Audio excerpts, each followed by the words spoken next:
Mais il y a quelqu'un qui peut venir qu'à 6 ans, qui vient apprendre à lire, qui vient apprendre à écrire.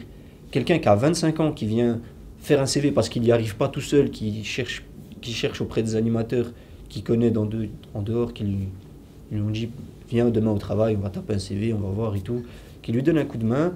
Quelqu'un qui a 35 ans, qui vient pour une recherche d'emploi parce que ça fait je sais pas combien de temps qu'il n'a pas travaillé, et donc qui vient et qui cherche un emploi avec les animateurs. Et quelqu'un qui a 60 ans, qui vient, qui ne sait pas parler français, qui essaye de lire, d'apprendre à écrire, qui s'insère, malgré que cette personne a 60 ans, 65 ans, elle fait l'effort d'insertion quand même par le biais de la MJC. Justement, c'est une maison, c'est une maison, c'est une famille. Les maisons des jeunes et de la culture, c'est pas... Ça, c'est le sigle. Ça veut plus rien dire aujourd'hui, maison des jeunes et de la culture, comme ça. Pour moi, c'est la maison du vivre ensemble. Pour moi, une MJC est une maison pour tous, dans tous les sens du terme, en termes d'âge, mais aussi en termes de public accueilli. Personne ne doit se sentir rejeté d'un équipement tel que la MJC. On n'est pas dans le système anglo-saxon, quoi. On n'est pas du tout dans un système social. On est dans un système où il n'y a pas les pauvres d'un côté et les riches de l'autre. On mélange tout le monde. Les MJC répondent à des enjeux de territoire. Et des enjeux de cohésion sociale dans des territoires. Je pense que la MJC, elle rassemble. Hein, c'est un focalisateur qui permet après de s'ouvrir. Ils te font pas passer d'entretien quand tu arrives pour te demander d'où tu viens. Ils m'ont pas accueilli comme quelqu'un qui vient la première fois. C'est comme si je suis là depuis toujours et qu'ils me connaissent déjà, qu'on se connaît. Et vraiment, au bout d'une fois, deuxième fois, troisième fois, j'avais l'impression, moi aussi moi-même, que ça fait longtemps que je connais ces gens. J'arrivais et j'étais en stress, j'ai dit mais ça c'est petit, c'est quoi ça? Et j'entrais et j'ai dit ok, ça c'est pas petit du tout. Ils avaient beaucoup de choses et j'étais comme oh mon Dieu, ça c'est quelque chose vraiment magnifique, jamais été comme cette expérience parce que c'est vraiment beaucoup d'ateliers, c'est vraiment beaucoup de personnes. C'est un lieu où on peut acquérir des savoirs que l'école n'a pas forcément possibilité de te transmettre. Une MJC, c'est un endroit, un lieu où justement les jeunes peuvent venir se réunir, parler de leurs idées, de leurs envies, de leurs rêves et monter, que ce soit des projets, des sorties, etc. pour que ça se réalise. C'est vraiment un endroit où les jeunes se réunissent et où peuvent parler. C'est un endroit où on peut avoir des projets quand on est adolescent et là où on n'est pas forcément toujours écouté et tout ce genre de choses-là, quand on a 14, 15, 16 ans. Et du coup, les MJC, ça donne un cadre et une structure pour pouvoir essayer de construire des choses et de faire des choses artistiques ou non. Et ça donne une base pour pouvoir se développer. Enfin, la MJC, c'est un endroit où les jeunes ils peuvent venir quand ils veulent. Ils peuvent faire ce qu'ils veulent, ils peuvent proposer des projets, ils peuvent participer à des projets qui sont déjà existants. C'est un endroit où on s'exprime, c'est un endroit où on se rencontre. Et puis c'est un endroit aussi où il y a une place pour les mots, donc pour la réflexion. C'est un lieu de construction de la personne, c'est un lieu de vivre ensemble, et c'est un lieu de prise en charge de sa graine de citoyenneté. Un lieu justement où on peut phosphorer et où on peut ensemble discuter, débattre et ensuite décider d'agir. Je pense vraiment que les MJC sont faits pour amener les gens à être des démocrates participants à la vie commune. Qui aident les jeunes à faire des projets, à s'investir dans le bien commun en quelque sorte. Qu'est-ce que la politique? L'intérêt général, l'intérêt s'occuper des autres, être attentif à son voisin. Si la politique c'est ça, oui, les MJC ont un rôle politique. Un bouillon, quelque chose qui bouillonne, qui vit, qui bouge tout le temps, et qui avance. Et aujourd'hui, je pense que les gens les voient plutôt comme un lieu où on peut consommer des activités. Je pense que les gens pensent de la MJC que c'est un centre de loisirs. Ils mettent leurs enfants qui viennent jouer, qu'ils apprennent certaines choses, et puis voilà. Alors qu'en fait, ça a un vrai impact sur leur vie. Peut-on parler toujours d'éducation populaire si on est dans une simple activité où l'adhérent vient consommer son activité puis repart? Je ne sais pas. Quand la personne arrive à la MJC, on essaye de lui faire comprendre d'une manière ou l'autre qu'on est tous égaux, qu'on est tous pareils, qu'on est là pour prendre plaisir, on est là pour apprendre, on est là pour reconstruire quelque chose. Il s'appelait M. Bernel, et il était un violoniste très connu. Deuxième chose, c'est-à-dire qu'il me disait, mais la musique, c'est un effort, c'est un machin. J'ai dit, nous ne défendons pas ça. Ce que nous défendons, c'est une pédagogie d'apprentissage par le goût, par ce qu'on aime faire. Ils ont préféré me mettre dans une MJC où c'est ni trop strict, ni trop décontracté. On n'a pas honte d'apprendre ici. Donc, on apprend, même si ça vient d'un enfant ou si ça vient d'un adulte, c'est pareil. On apprend. Peut-être que dans l'esprit des gens, c'est peut-être la culture avec un plus grand C, dans MJC, comme si c'était peut-être un peu plus élitiste. Pour moi, il y a une définition qui me convient assez bien, c'est que la culture, c'est un ensemble complexe qui mêle à la fois les arts, les croyances, les coutumes, les habitudes, le droit. Voilà, c'est tout ça la culture. Et définir la culture ou arrêter la culture aux seules pratiques artistiques, musicales, théâtrales, je pense que c'est de mon point de vue, une erreur. La culture doit aussi tenir compte de toutes ces particularités. Moi, je crois que déjà, ça dépend de l'endroit où c'est fait. Parce que si c'est fait déjà dans un théâtre, par exemple, ou un lieu culturel avec son étiquette de lieu culturel, il y a déjà toute une partie qui ne franchira pas la porte. Alors que peut-être si c'est dans un centre social ou MJC, il y a déjà plus de gens qui vont se dire tiens, c'est au centre social, c'est aussi pour moi. Après, je pense que grâce à la MJC, vient au théâtre des gens, parce que déjà dans une MJC ça fait moins peur, et puis dans une MJC dynamique où il y a plein d'activités, plein d'actions, ça se fait là, donc on vient voir, donc c'est une manière de... C'est vraiment une marche pour arriver vers une activité qui peut être plus élitiste, plus culturelle. Moi, en tant que metteur en scène, si je veux faire du social, d'abord ça m'intéresse pas, d'abord ça me parle pas, et je pense que c'est pas le bon chemin. Par contre, si je vise l'excellence artistique avec une compétence au niveau de la direction d'acteurs et beaucoup de respect au niveau de l'humain, en bénéfice collatéral, on va créer du lien social, et je le vis. Mais je pense que c'est souvent dans la vie, en tout cas je vais parler du théâtre en particulier, je pense qu'on crée du lien social dans un domaine artistique, dans le théâtre par exemple, parce qu'on vise l'objet artistique.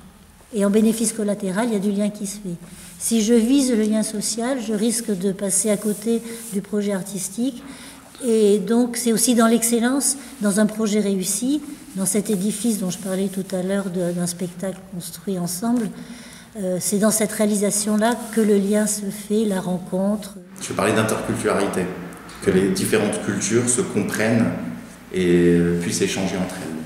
Mais penser qu'on va venir et arroser tel et tel territoire de culture, de théâtre, je ne pense pas que ce soit peut-être... je prendrais le problème un peu différent. Sur le plateau à la MJC, par exemple, au Gruyère, il y a un projet que nous avons, c'est Mon Plateau a du talent, où c'est l'inverse. C'est plutôt que de faire venir des artistes en résidence de l'extérieur et qui puissent, du coup, apporter la culture sur ce territoire-là, faire l'effet inverse. C'est qu'il y a déjà des personnes qui sont porteuses de culture, qui sont, alors, dans tout ce que j'ai dit, les coutumes, les habitudes, que ce soit la cuisine, les arts, tout ça, et de faire en sorte que ce soit eux qui puissent ces personnes-là qui puissent justement exposer leur culture. Il faut être ouvert, et que l'intérêt c'est le brassage, la rencontre, et surtout pas se fermer en disant, ce serait pour moi une catastrophe absolue de se dire dans une MJC on va parler que des classes populaires. Alors là, ce serait la mort. Chaque quartier a le droit d'un lieu où le citoyen, sous toute la noblesse du terme, peut acquérir de la culture, de la formation, l'avenir, l'insertion, le citoyen de demain. Et c'est ça l'éducation populaire. Aujourd'hui, on considère qu'il y a des piliers de l'éducation, qui sont l'éducation nationale, qui sont les familles. Il y a aussi toutes ces connaissances non formelles que ne donne pas l'éducation nationale, qui sont transmises dans des maisons comme les MJC. Oui, c'est complémentaire, mais ça peut ni remplacer le lycée, et le lycée ne peut pas remplacer l'éducation populaire. Ici, il y a un cadre qu'il faut le respecter, mais qu'on n'est pas à l'école. Qu'il y a quand même une petite liberté par rapport à l'école. Voilà, ou qu'il est avec ses amis, il peut se mettre avec n'importe qui, quand il a fini ses devoirs, il peut aller jouer, il y a des activités, on propose, et puis... Donc je pense que c'est des moyens d'éducation, moi je dis. C'est des moyens d'éducation qui leur permettent de devenir à l'avenir des citoyens.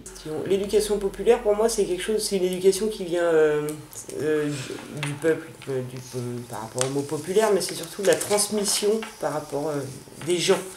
C'est pas forcément une école ou un institut ou quelque chose de...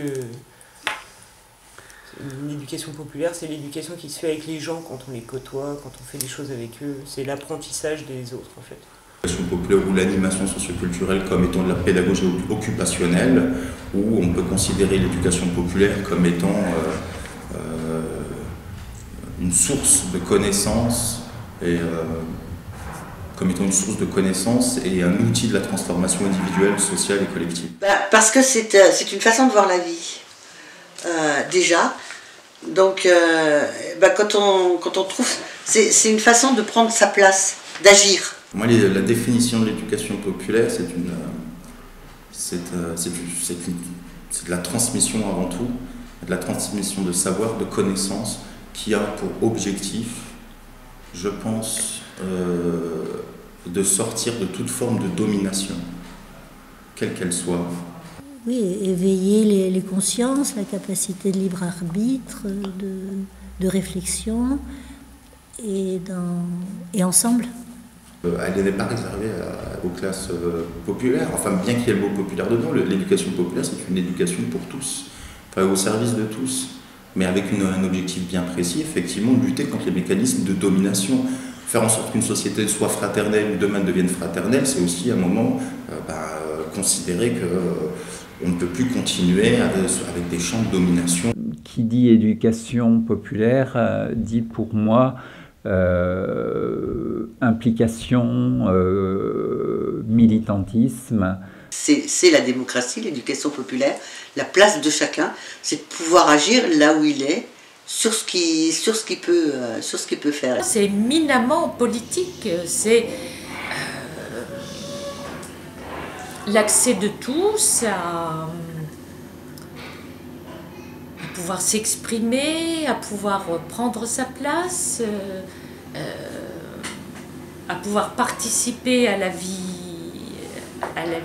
sociale, à être un citoyen. Tout le temps, mais probablement plus aujourd'hui, c'est une réponse à beaucoup d'enjeux de société actuellement, où je considère probablement que la société est en transformation, que l'éducation populaire a son rôle à jouer dans cette transformation. C'est subtil, hein, la société fondée sur la communication, à mon avis, ne laisse pas toujours beaucoup de place à la subtilité, aux mots.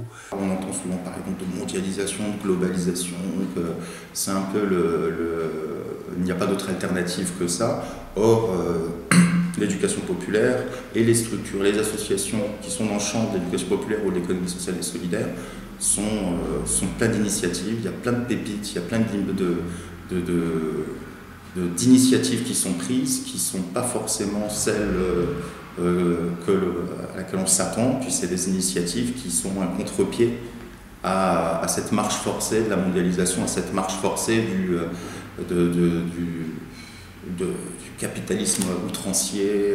Voilà. L'éducation populaire a toute sa place là, sur des sujets comme ça, des sujets de société, des sujets qui font la société. C'est une manière d'aborder la vie, quoi.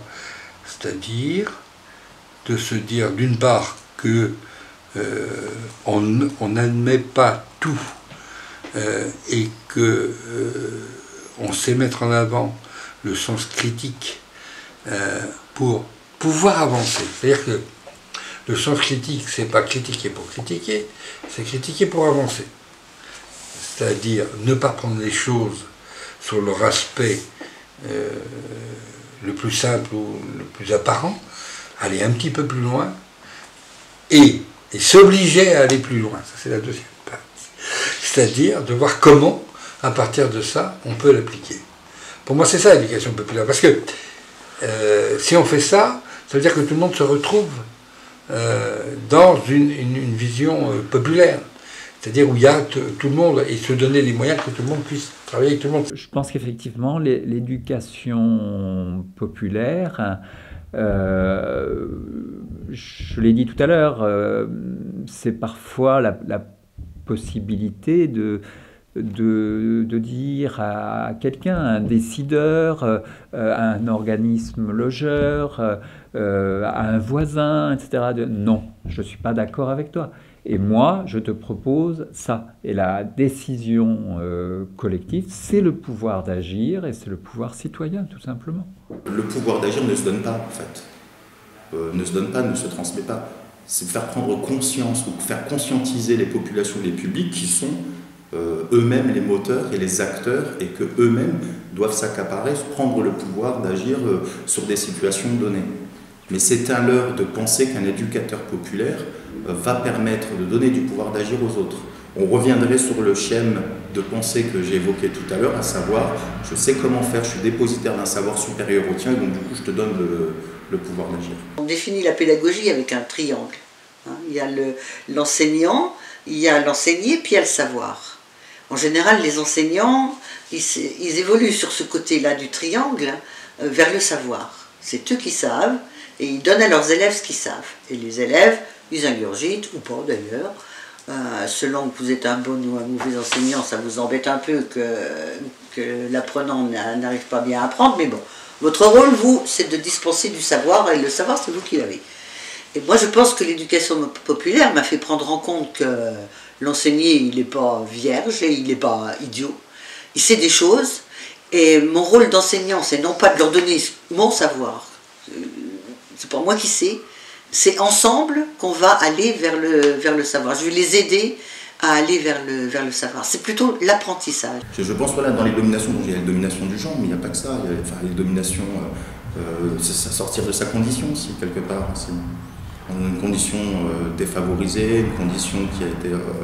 je prends mon exemple d'une famille plutôt classe ouvrière, modeste, etc. C'est un peu de sortir aussi de cette condition, de cette domination ou de cet héritage. C'est un lieu d'émancipation pour plein de personnes par rapport à des blocages qu'ils peuvent avoir. Avant, quand j'étais petit, j'étais pas timide ni trop grande bouche. Mais le fait d'aller à la robotique et tout ça, ça m'a permis d'être moins timide. Par exemple, j'ai un jeune qui est un peu difficile. Je l'ai normalement en aide aux devoirs, mais il vient pas. Enfin, il venait quand il voulait. Donc au début, on le laissait un petit peu parce qu'il a la famille en difficulté, ses frères qui sont tout le temps dehors, etc. Et lui, je sais que il a un gros potentiel, il est super intelligent, etc. Mais au vu des problèmes familiaux, eh ben, il est un petit peu perdu, on va dire. Il veut suivre les grands, il veut faire comme les grands. Et là, on lui a dit que s'il voulait être suivi et grandir correctement, il faut qu'il respecte les règles et qu'il vienne quotidiennement ici. Et voilà. Et je lui ai dit que s'il ne venait pas quotidiennement et régulièrement, ça ne sert à rien de venir. Et il l'a compris. Et là, ça fait 2 semaines, il est là. il est là et ça se passe bien, il respecte les règles et je vois vraiment un changement et c'est là qu'on est content parce qu'on se dit on va le changer même dans son quotidien. Parce qu'il va peut-être arrêter de suivre les grands et vraiment vivre comme un enfant. Le rôle de l'animateur est de travailler dans un centre comme la MJC. C'est très très important pour les jeunes du quartier qui fréquentent cette structure. Même qu'ils ne la fréquentent pas. Parce que quelqu'un qui ne la fréquente pas, il connaît forcément quelqu'un qui fréquente la MJC. Et ici, les personnes viennent, elles parlent à moi, même sans moi parler, elles viennent à moi, ils sont comme « Oh, tu viens d'autre pays, raconte un petit peu de ta histoire, comment tu es arrivé ici, qu'est-ce que tu fais ?» Et pour moi, les personnes vraiment elle est toujours, les personnes qui le conseil administratif, les personnes qui travaillent, de bénévoles, toujours voulaient c'est qu'est-ce que nous faisons ici, c'est ici nous sommes bien. J'aime vraiment bien ça. Avec la diversité des animateurs, je crois que les enfants, ils peuvent trouver quelqu'un avec qui ils vont pouvoir développer quelque chose qui va les valoriser et qui ne sera pas forcément de l'ordre du scolaire. Oui, ils ne cherchent pas à me changer en tant que Fadel égyptien, mais ils cherchent à m'apporter des choses qui peuvent m'aider à m'intégrer et me faciliter les choses ici. Ils ont accepté Fadel égyptien ici, ils ont pas dit il faut que tu te changes tout de suite, il faut que tu changes ta culture. Ils m'ont accepté comme j'étais. C'est satisfaisant parce que on a une voix qu'on ne pourrait pas avoir qu'on ne pourrait pas avoir ailleurs. Ça montre que on se met au même niveau qu'eux et que notre voix est tout aussi importante que la leur. Que l'enfant prenne conscience qu'il est important, que sans lui, le monde n'est pas pareil, que chacun a une place. Ça montre qu'on peut être écouté par des adultes, mais qu'on peut aussi les comprendre et que justement on peut réfléchir avec eux et prendre des décisions tous ensemble. Pourquoi est-ce que c'est important? On en a tous besoin de reconnaissance. Hein. J'en ai besoin. On a besoin dans le monde professionnel, j'en ai besoin aussi dans le monde professionnel. Et pourquoi est-ce que les jeunes n'auraient pas besoin de reconnaissance aussi dans leur bassin de vie, dans leur territoire, pour leur quartier, dès lors qu'ils participent à la vie d'une maison, un MJC ou centre social, peu importe, mais d'une maison qui met du lien entre les habitants, qui développe les échanges, la solidarité. C'est tout à fait normal, en tout cas, que la maison puisse contribuer à reconnaître l'engagement de ces jeunes-là. C'était les jeunes qui étaient acteurs de l'association, justement. Du coup, ce qui m'a plu, c'est vraiment cette autonomie que l'association donnait aux jeunes et que c'était grâce à eux qu'on menait toutes les actions possibles. Quand je dis que je suis animateur, au début je pensais que c'était un métier pris à la légère par les autres. Genre, ah, t'es animateur, ah ben c'est bien. Sans plus en fait. Mais en fait les gens ils reconnaissent de plus en plus, avec le temps, ils approuvent vraiment le métier d'animateur. Et clairement, c'est plutôt une fierté de dire que je travaille dans une MJC, puis la réaction de mes amis lorsque je leur dis effectivement je travaille dans une MJC, ah bah c'est bien. Bon sang, c'est formidable de permettre à des enfants qui ne peuvent pas fréquenter le conservatoire, qui n'ont pas les moyens, qui n'ont pas même connaissance de l'existence de ces lieux, de toucher un violon, de le faire glisser l'archet dessus, etc. On n'est pas seulement apprécié parce qu'on a des compétences intellectuelles supérieures, mais qu'on est apprécié aussi par toute son intelligence émotionnelle. Donner le coup de main où que ça bloque, parce que j'aurais aimé qu'on me le fasse, c'est pour ça que j'aime bien. J'aurais aimé qu'on me le fasse et puis voilà, ça m'aurait aidé dans ma vie, donc j'espère aider par n'importe quelle action, aussi petite qu'elle soit, aider quelqu'un. Il y a des gens, on peut supposer qu'il faut les aider plus que l'autre. Ça, c'est vrai. Mais il ne faut pas le faire parce que on veut le faire comme ça pour les aider, mais parce qu'on veut leur permettre de rencontrer d'autres. Toujours dans l'idée d'ouverture et de rencontrer d'autres qui ne sont pas sur les mêmes choses. Enfin, moi, c'est ce que je crois. Personne de ces foyers, de ces 40 foyers au champ montant, puissent mettre les pieds à la MJC, puissent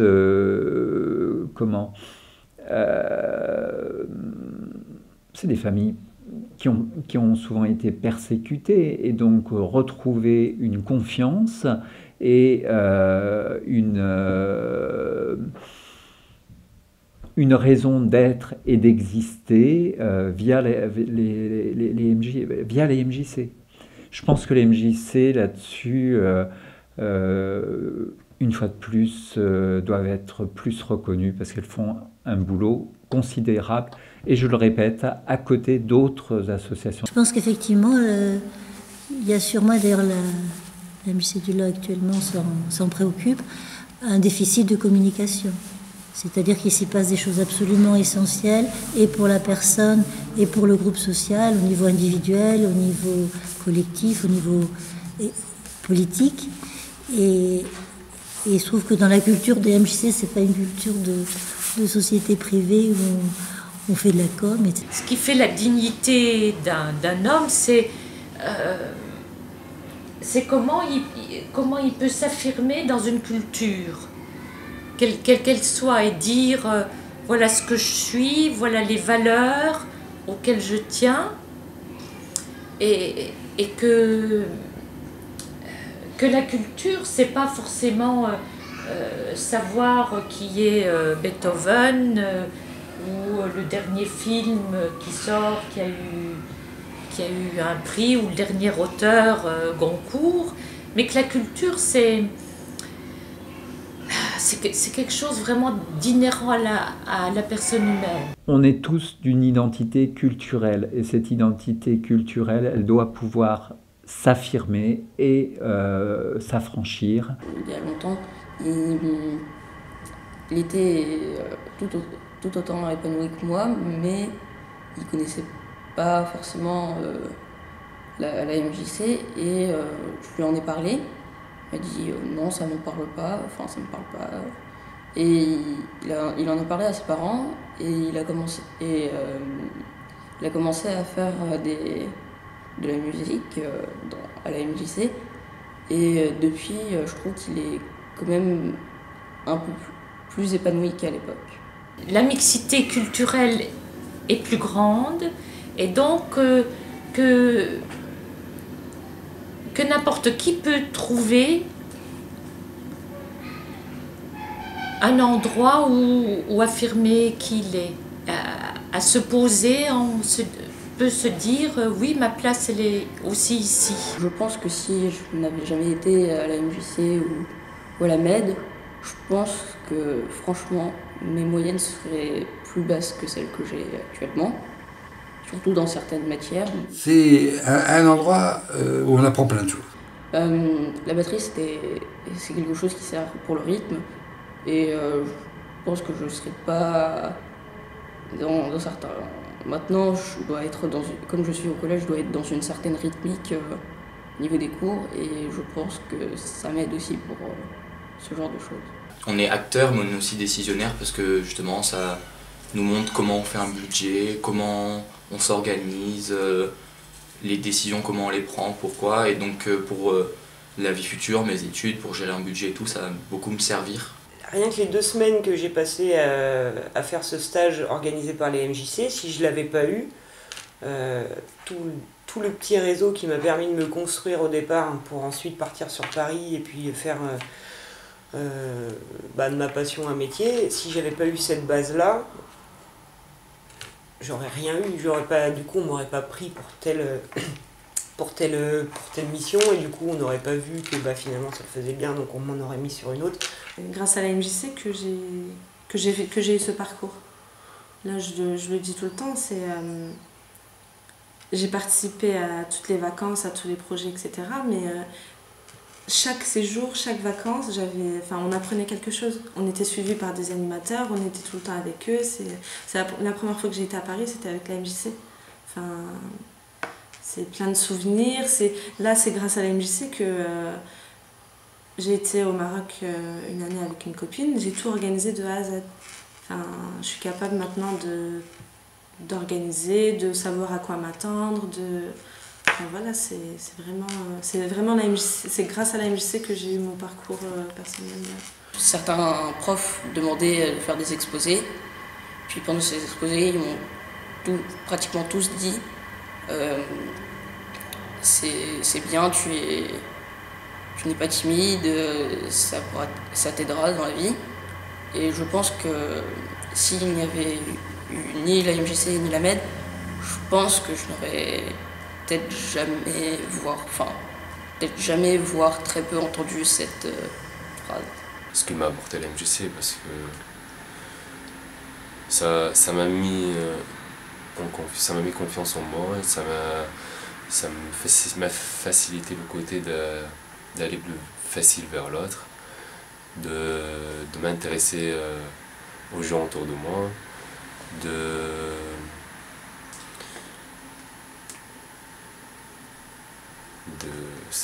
la MJC fait partie des choses qui m'ont aidé à parler aussi français, aussi bien le français que maintenant. Je pense qu'il y a pu y avoir une pérennité dans mon travail parce que il y avait effectivement ce soutien logistique, administratif, personnel d'une MJC qui fait que c'était moins hasardeux d'être basé dans une MJC que d'ouvrir un lieu en Cavalier-Seine. La manière dont on travaille dans la vie associative et dans la MJC en particulier, je trouve que c'est quelque chose qui est tout à fait fondamental comme apprentissage d'un travail collectif, aller vers un certain nombre d'objectifs. Personne qui va aider les autres va être forcément un peu bien vu du reste de la société, et du coup ça peut, par exemple des gens timides ou des choses comme ça peut les faire évoluer. De faire ce que j'aime, moi c'est pas ma mission d'aider les jeunes dans leur insertion professionnelle, dans leur... Par exemple, moi je connais des jeunes, comme partout, qui étaient en prison, qui sont tombés pour des trafics, des bagarres, de tout et n'importe quoi, alors que c'est des jeunes que j'ai grandi avec eux. Ils viennent, parfois ils sont plus grands que moi, c'est moi qui leur donne un coup de main, donc c'est pas ma mission du tout à la MJC, je suis pas éducateur, je suis animateur, mais ça me plaît vraiment, et du coup, sans la MJC, j'aurais pas pu faire ça. Sans faire de service civique à la MJC, j'aurais pas pu faire ça. Ouais. Et ça m'a permis d'avoir un tout petit réseau, minuscule, mais qui m'a vraiment fait démarrer dans ce milieu-là, en fait. Après, ça m'a porté tout le temps, jusqu'à même maintenant. Ça a été le début de... Comment dire ? Pas de ma carrière, parce que j'étais adolescente, mais ça a été vraiment le début du cheminement pour devenir technicienne du spectacle. Ici, en fait, c'est comme la MJC, je la fréquente depuis que je suis jeune, jusqu'à maintenant, donc je sais qu'elle m'apporte beaucoup et elle est importante pour moi. Donc j'ai envie de faire ressentir la même chose aux enfants que j'encadre aujourd'hui. Je suis né dans les MJC, mais pour moi et dans la construction de ma personnalité, ça a été un élément très très important. Je pense que sans la MJC Euroscope, j'aurais choisi complètement d'autres choses. Mieux de venir ici, me réunir avec mes amis, parler, monter une colonie, etc. J'aurais traîné dans la rue ou des choses comme ça, et ça aborde vraiment une autre manière de vivre et un autre chemin à découvrir. Alors pourquoi avoir fait le choix aussi de l'animation aussi bien après la SNCF que tout de suite pendant ma scolarité, plus précisément au lycée? Parce que je suis un enfant pur produit de l'éducation populaire aussi. J'ai bénéficié de pas mal de dispositifs, que ce soit les colonies de vacances, que ce soit les centres de loisirs, et ça m'a apporté quelque chose. Ça m'a apporté, on peut essayer de les décrire, c'est la vie en collectivité, le respect, certaines valeurs, la solidarité, la tolérance. Un jeune notamment de la MJC Saint-Exupéry, qui est rentré comme contrat emploi solidarité, qui est aujourd'hui directeur d'une structure socioculturelle importante dans les Vosges. Ça a permis pour moi de me dire que ce métier-là il existait et qu'on pouvait très bien travailler dans le milieu de l'audiovisuel. Donc ça a été un peu un déclencheur. Donc oui, forcément, j'ai découvert des choses que j'aurais jamais découvert sans l'association et sans la MJC. Ce qui me pousse à aller dans certaines études plus que d'autres. En fait, mon métier, ça demande beaucoup de collectivité et de travail en équipe. vraiment, la MJC, ça m'a apporté, ça m'a beaucoup aidé d'évoluer dans ce côté-là. Mais c'est aussi, ça les aide aussi, comme j'ai dit, à avoir un cadre de vie et on est là aussi pour les pousser à travailler, pour les pousser à passer des formations, on travaille avec la mission locale, enfin c'est tout un lien qui fait que l'enfant il sera pas perdu. D'avoir la MED et la MJC, je pense que ça m'aide à avoir accès à un enseignement un peu plus soutenu. Par contre, ce que m'a apporté la MJC, c'est ce que je pense que j'ai cité précédemment, une pérennité dans mon travail. Je pense que le fait, en l'occurrence, de travailler dans une MJC importante, c'est une sorte de vitrine au niveau du public qui est importante. Ça ne suffit pas, mais c'est essentiel. Bon, parce que nous toujours apprendre quelque chose. Avec n'importe qui, nous toujours a quelque chose à apprendre. Et être avec personne, il y a toujours quelque chose qui, notre mentalité va changer un petit peu, où nous allons apprendre. Déjà, moi, je suis persuadé qu'elle rend les gens qui la fréquentent meilleurs. Jamais quelqu'un il est rentré à la MJC mauvais et il est ressorti encore plus mauvais. C'est pas possible, non, ça n'existe pas. Chez moi, en Égypte, je n'étais pas aussi ouvert d'aller voir tout le monde, d'aller parler avec tout le monde. Mais ici, la MJC, du coup, ça nous permet de voyager, d'aller voir les gens chez eux, de voir les autres MJC, de s'intégrer. Ça grandit la personne. Ça grandit, ça l'épanouit et ça lui apprend à écouter, à respecter l'autre, et tout ça dans le jeu. Ne serait-ce que faire un jeu, même s'il vient pendant un jour, on fait un jeu, il apprend à respecter les règles. Il apprend à respecter les règles, à pas tricher, à pas mentir, à pas... Donc quelque part, même pendant un jeu, on apprend beaucoup de choses. Le travail d'équipe. Dans les voyages, on apprend vraiment à vivre en communauté, à gérer la vie en communauté, etc. Donc oui, ça développe la vie ensemble, comment être vis-à-vis des autres, comment gérer, etc. Comment se comporter. On se rend compte que c'est pas forcément inné, hein, la vie en collectivité, le respect d'autrui, le respect des biens, c'est pas forcément quelque chose qui est inné. J'ai appris à travailler avec personnes qui sont un petit peu différentes, que c'est tellement dur et qui a changé un petit peu ma vision de vie, parce que toujours change. Ça m'a permis de rencontrer beaucoup de gens, ça m'a permis de faire des amis, de faire une famille ici. Ça m'a vraiment aidé à construire quelque chose ici pour moi, et je pense pas que... si oui et non, mais c'est vrai qu'ils sont la MJC, j'aurais pas eu tous ces gens autour de moi. Et j'ai vraiment appris, dans le cadre d'une MJC, à rencontrer et apprécier, à découvrir des gens très différents.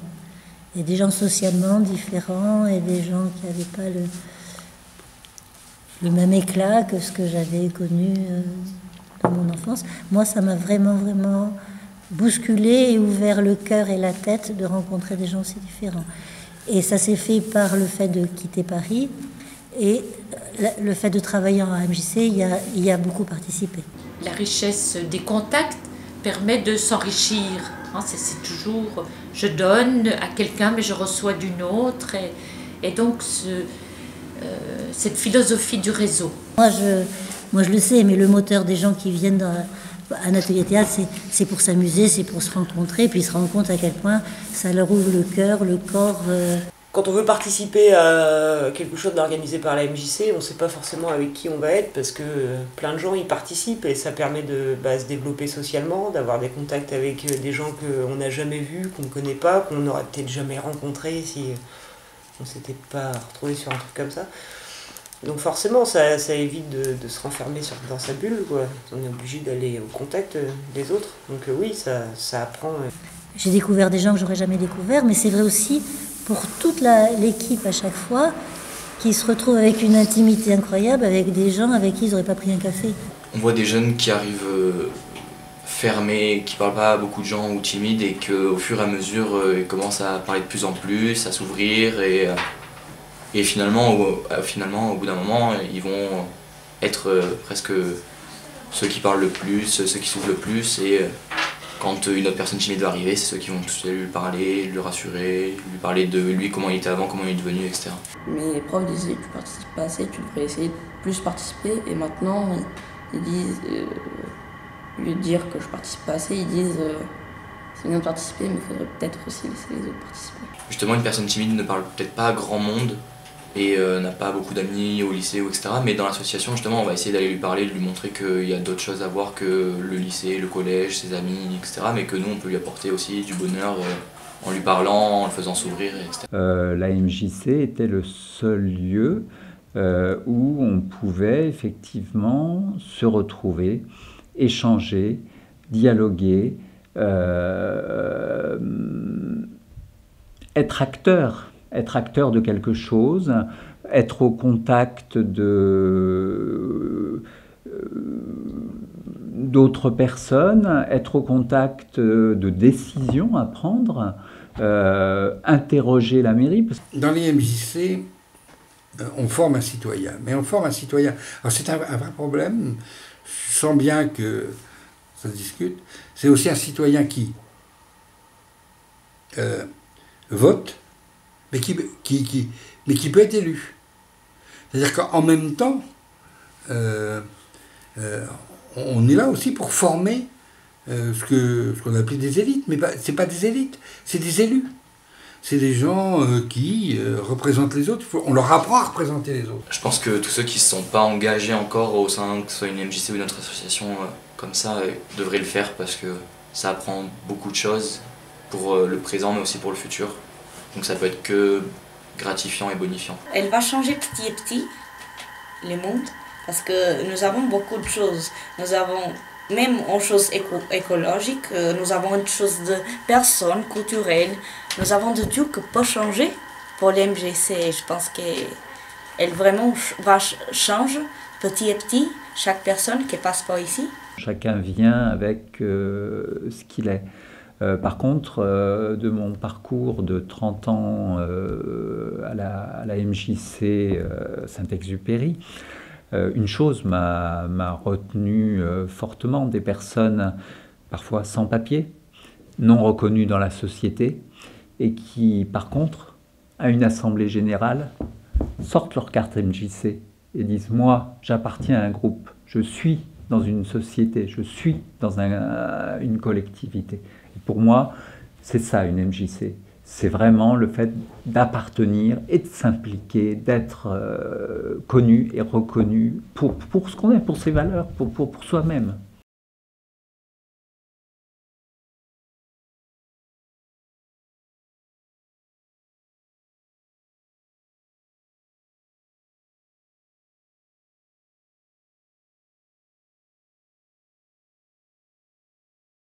À quand la Fédération européenne des maisons des jeunes et de la culture? MJC, c'est le corps de la vie.